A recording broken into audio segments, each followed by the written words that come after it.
welcomed the super coach back with open arms. Chairman Sir Billy Snedden, General Manager Dick Seddon and high-profile radio personality Darren Hinch, who'd led the campaign, rejoiced.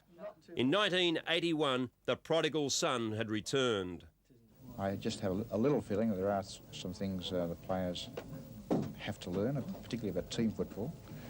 And part of the job of a coach is to teach. I'll be doing that. As well as Adrian Gallagher, there would be a team featuring Barry Richardson, Slug Jordan, Keith McKenzie, John Tickell and Peter Smith. The 5-year plan had been implemented. Back at the club, Gary Hardiman after 3 years with Sturt.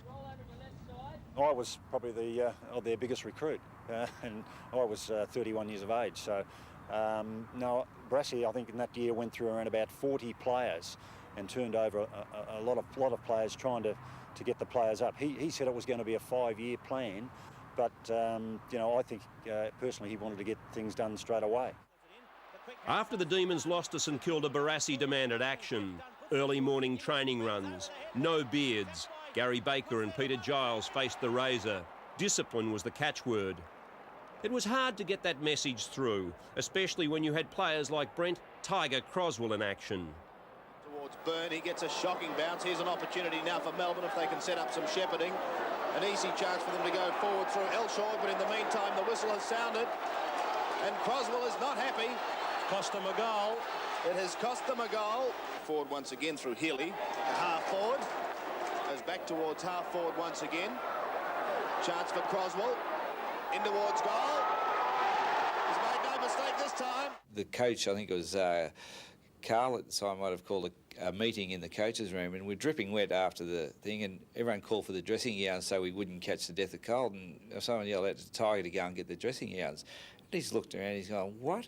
Me? 254 games, 3 grand finals, 4 best and fairest, and you want me to get the dressing gowns? So he's called out to Wellesley, you get the dressing gowns.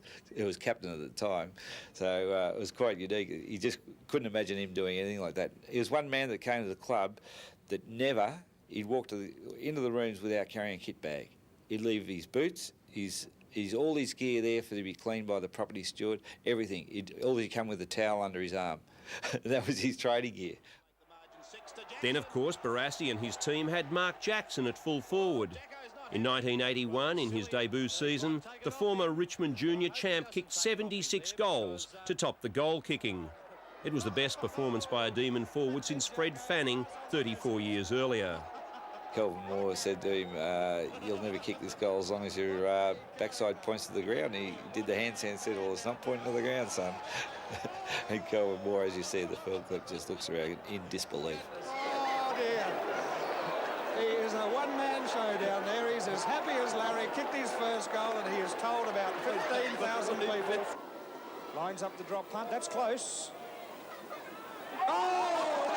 Jacko knocked the goal umpire down. Late in the season, as Melbourne accepted the fact that the wooden spoon would be theirs, Croswell and South's David Rhys-Jones tangled. It was an ugly scene. Both would get 4 weeks. Rhys-Jones also in trouble over this incident with runner Peter Smith.